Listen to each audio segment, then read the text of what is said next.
guys, coming to you really informally here with a quick video just to talk to you. This assignment has to do with these ceramic water filters. Now this guy, Dick Wookich, who was a professor at Slippery Rock, he was my professor for a summer. I had a summer class with him, but I got to know him a little bit better. He's a pretty decent guy and a good potter, but he spent his last few years at Slippery Rock, and after he's retired, doing this Potter's Water Action Guild, something like that.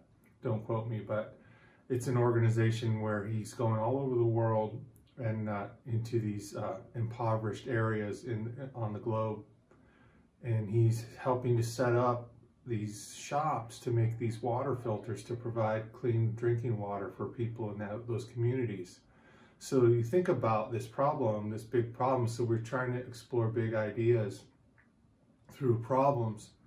What's the solution? You might say, well, why don't we just send them water, or why don't we drill a well, or why don't we send them, chlorine whatever it is. But this is a unique solution, I think, because it uses indigenous materials, meaning stuff that's right on hand. So like if I want to build a stone house here in Newcastle, I'm not going to use Italian marble, I'm going to use sandstone that was dug in Butler, because it's quicker and cheaper to get it here, right?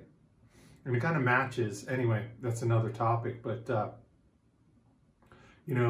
plus it's giving people, this is the biggest part of it that I think is like, it's giving people a chance to direct their energy towards something good in their own communities. So if you're a potter and you are getting local clay and you're getting a couple helpers together and you're making these filters and you're providing them to people who need them around you, who you may even be related to, and so on and so forth, this is something, So think about this idea. And there's a few questions. The last one I just kind of talked about.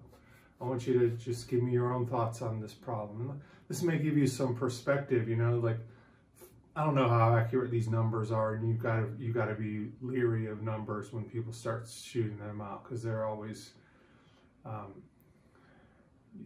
always inaccurate, but it gives you a rough idea. 5,000 people a day dying globally from contaminated water, waterborne illnesses. Think about that.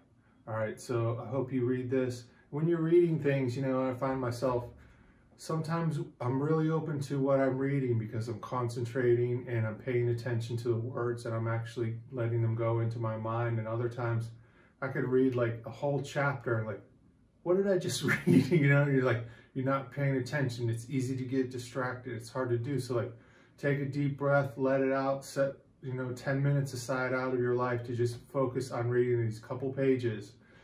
And that's it, and let's see what you come up with on these answers. All right, great. Good talking to you.